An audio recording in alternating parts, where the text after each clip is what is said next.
Hey guys, my name is DJ Bass-Leopard, and today I'm here with a very important special guest, Mia Vamp.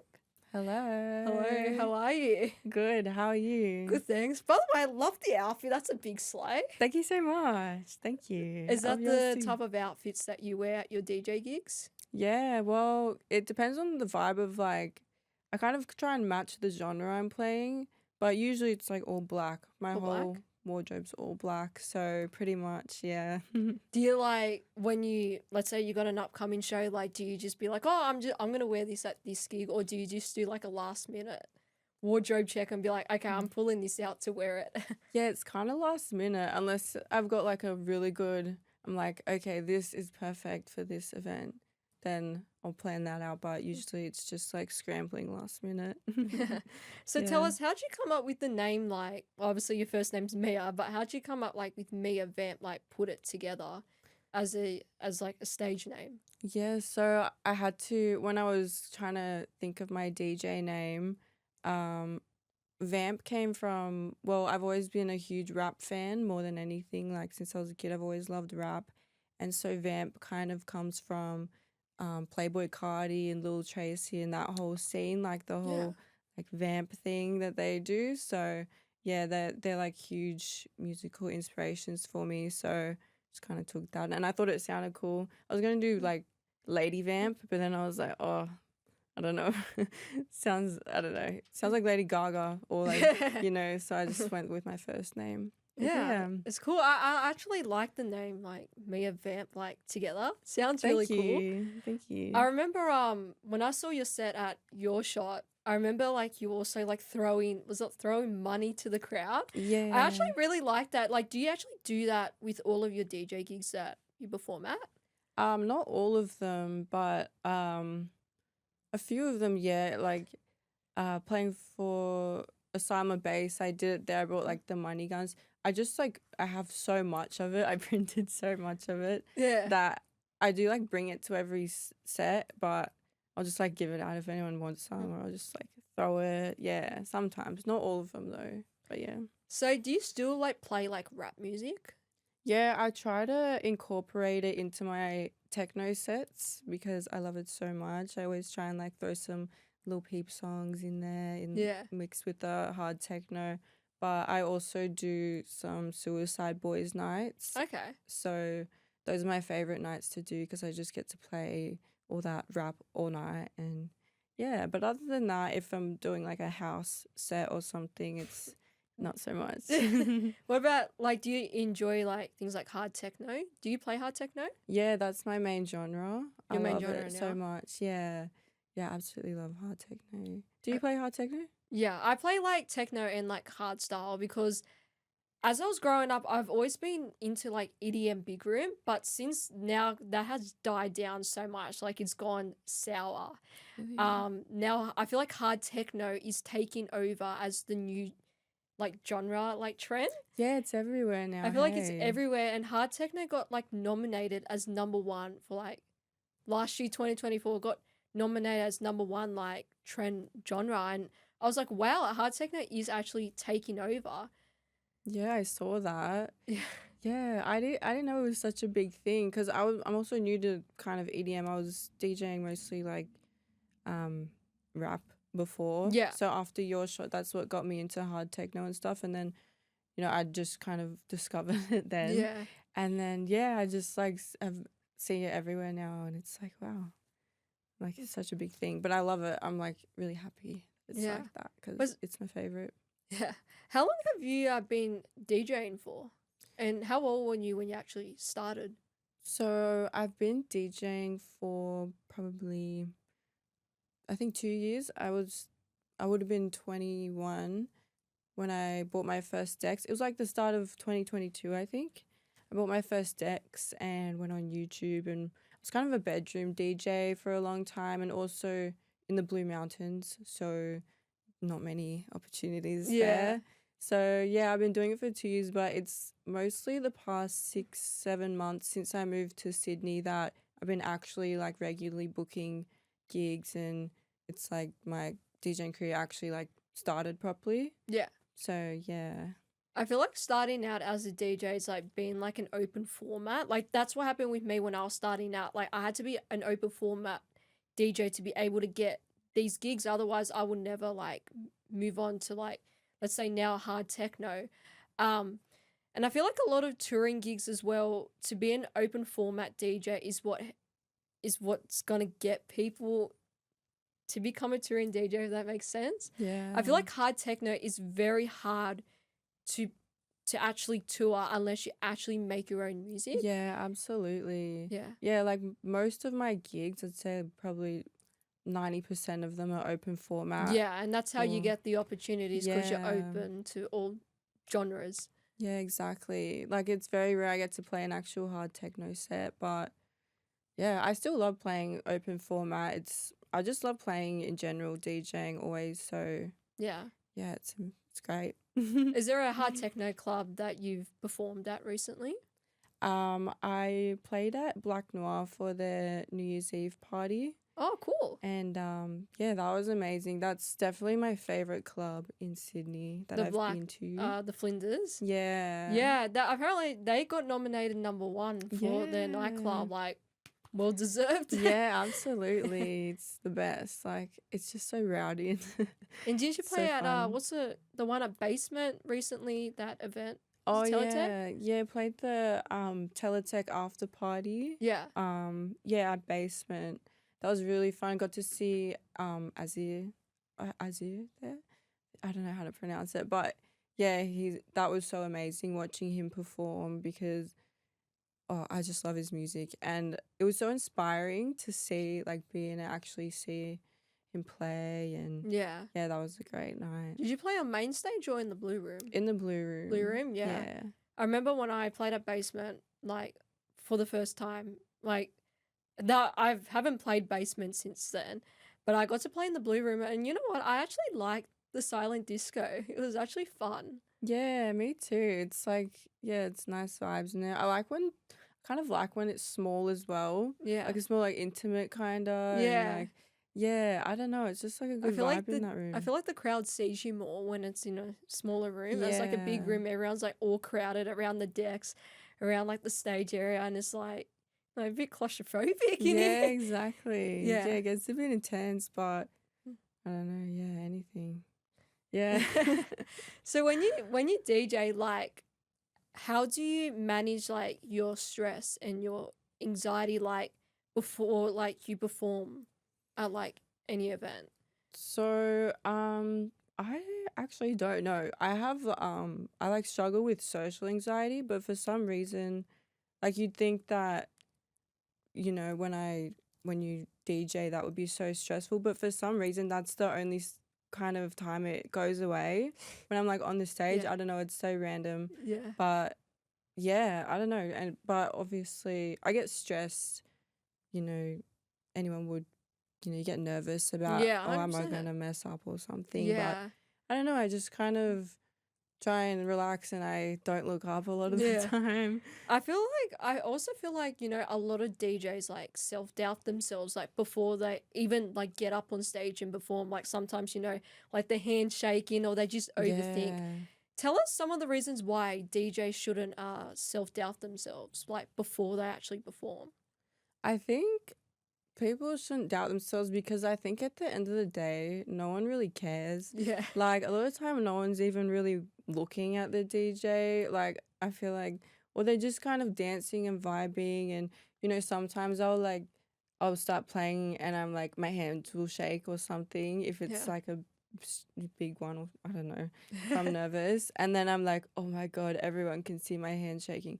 But then it's when I've been the person on the other side, it's you see that. I've seen other people's handshakes, no one cares. And then I feel we're all just more in our own head than, we're all watching ourselves more than we think other people are watching us, if you Yeah. know what I mean. I worded that really weirdly, but yeah. I feel no one really cares that much. I feel like as soon as you overthink, that's when you're like, okay, I'm gonna mess up my set. Because it's if I was to overthink before I actually play, it's you're getting all of this stress in your head and then you mess up because you're overthinking and stressing for no reason. Sometimes when I perform a set, I'm did I actually play well? Like, I don't even know. Or Yeah. sometimes I'd be like, oh, like I messed up. And then people will be like, oh no, you actually played like great. And sometimes people don't understand like when they're not a DJ that us DJs, we like, oh, I played like a shit set. And then people in the crowd would be like, oh, you actually played really good. Yeah, And then sometimes exactly. it's like you self-doubt yourself for no reason. And just know that it's fine to make mistakes, because how do those big DJs become massive if they haven't made all of these mistakes to improve? I think making mistakes is a good thing. Yeah, exactly. And I feel like making mistakes is part of like, Learning. Yeah. yeah. And also, it's kind of a good thing. Like, it's like, I really like when I see people DJing and like they're just taking risks and like Yeah. doing stuff like they're not just like completely experimenting and, they mess up. It's like, it means they're like being creative with it and Yeah. kind of, but also a lot of time, I'll mess up and I'll like afterwards I'll be like, oh my God, like, did you hear this? And most of the time, people I'm with will be like, I literally have no idea what you're talking about. Like, no one Yeah. notices. Yeah, no one notices it. Yeah, especially if you just like keep going, you're like, you don't acknowledge it. Yeah. A lot of times it's like it never even happened. I feel like even like myself, there will be times where I'm like, oh no, like it's me coming up next. But then most of the time I actually get really excited, because it's like, as a DJ, you should be excited before you're about to perform. You're like, oh, it's me next. Like, I'm actually really excited. Or sometimes people would just be nervous because they're just getting this negative thought in their head, would be like, oh no, like I'm actually not ready for this. Yeah, absolutely. Yeah, there's a lot of pressure when you know Yeah. you're up next, but Yeah. yeah, it is really exciting at the same time, especially when you love doing it. It's a good feeling. Are you like very passionate about DJing? Like you would love to do it like full time? Yeah, absolutely. It's like all I think about, really. It's like my passion for sure. Like, Yeah. it's all I want to do. Like, I'm not studying for uni. I've got no like fallback plan. Like, I'm gonna be DJing. Like, Yeah. you know what I mean? What's the type of like gear or like equipment that you would need to provide to be able to put on like a really good show? I would say, I don't know. I guess I really like the 3000 CDJ 3000? Yeah. 3000s, of course. Like, they're very, I don't know, comfortable to use. Also the RX3s. The RX3 decks, yeah. They're like very comfortable Mhm. to use, especially on if I'm doing a long gig that's like 4 hours or something. I like those just because it's so like easy, you can just Yeah, they are pretty know? good, the RX3 decks. Yeah. That's what like we all use for like the Your Shot DJ comp. Yeah. Because you did it last year and I did the competition 2022, but I came in like with experience, so I didn't need to do the training. But tell us about like your whole journey with Your Shot. Like, how did you, like, just tell us through the whole journey. How much did you enjoy it? Would you do it again if they gave you another option? Yeah. So yeah, your shot was like one of the best things I've ever done, I think. Yeah. I think the main part of it was meeting so many amazing people from it. Yeah, then you got to network. Yeah, and going to the classes was a lot of fun, and I loved my classmates so much. I'm still in contact with all of them. Yeah. And yeah, and my teacher, Dan Discolore, he was the best. And That's so cool. it was so fun. Yeah, just meeting so many amazing people that were all interested in the same thing, I think was a big thing for me. And yeah, it was just amazing. Yeah. Did you like change, like, you know how sometimes the night before people will be like, oh, I'm not happy with my set, and I'll actually change it last minute? Is that something that you did, or did you actually prep beforehand, like a couple of weeks, and be like, this is exactly what I'm going to play? I think I got up to maybe half a week or a week before it until that was when I was like fully set. I had my set exactly how I wanted it. And I had everything planned out, like cues for every single thing. Yeah. Like, I was so like, I was like, I Spot can't on. mess this up. Like, but even still on the day, I like missed my cues and everything. Yeah. But yeah, so yeah, I was so nervous. That was like the most nerve-wracking performance. I Yeah. guess because there was like 6 weeks of work riding on it. You know what I mean? It's like so much pressure. It's very quick as well. It comes like in time. Yeah, it And I really feel like what's good does. about your shot, it basically teaches everyone this is what it's like in the actual DJ world. Like, at least with you guys, like you have been a bedroom DJ for like at least 6 weeks. As for someone like me, I had to be a bedroom DJ for a year until I actually got my first ever gig. And being able to like play in front of a crowd from not knowing how to DJ into becoming one can actually get quite stressful. But it also shows that those people that are doing the competition, that they're getting out of their comfort zone to be able to perform in front of a crowd. And it kind of teaches people like, if they can do it, like you can do it. Yeah, absolutely. Yeah, Yeah. it was. Yeah, and they really make you feel comfortable and like they. I feel like, well, at least my teacher really takes you through every step. And yeah, make sure you're fully prepared for it. And yeah, Mm. I could like it. That was the best experience. Did you like receive more gigs after the Your Shot comp? Like, did that help you get more opportunities? I think it definitely would have, just because Was it the promotion, like how you promoted on social media? I think it was more the people I met through it, because Yeah. before that I didn't know anyone in the city, Yeah. because that's when I moved, was during your shot. So yeah, I think just meeting the people from the area and stuff really helped a lot, and yeah, helped me book more gigs and stuff. Yeah. Yeah. Now Your Shot's definitely a great comp. Like, especially like after when I played, like we were getting invited to all of these events, which was so cool. Because I never really got to go to a lot of parties, especially like in high school. Like never really, Yeah. got invited. And now it's like since the DJ competition that everyone was all including everyone, that's what made it more fun. And that's what inspired me like to playing like more shows because of that reason. So I'm very grateful that they gave me that opportunity. And then because I played like EDM big room there, and unfortunately the crowd wasn't really as interested because that's died down a lot now. Like no one really listens to EDM big rooms, more techno, hard style. But then again, like I actually like rap music. Oh yeah. Like rap music's actually cool. Like obviously as an open format DJ, I had to play like a bit of R&B rap, so it was fun to DJ. But now it's like people still listen to rap music, but it's obviously that's gone sour now unless it's like the new rap music. Yeah, I know what you mean. Yeah. Yeah. Yeah, because I'm all into like the emo rap, Yeah. and that all was big in like 2016, and Yeah. now I feel like it's not really a It's not big thing now. anymore. Yeah, maybe a little bit with like Juice World Mhm. becoming the new Fortnite character, but Yeah. other than that, I don't know.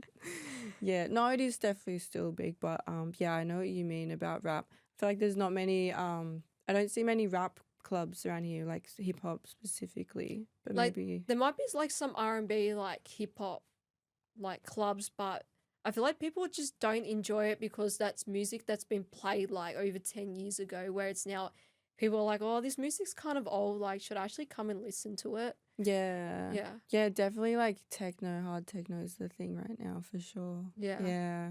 What do you think has changed between like let's say the clubbing scene like in 2010 up to like now? Like do you think that in the future that how do I explain this? Like in the future the people that come to these events that they're not really interested so much in the music. It's more about, filming on social media, basically like showing off. And as I feel like in 2010, like in early 2000s, people actually went there for the music and actually had a really good time.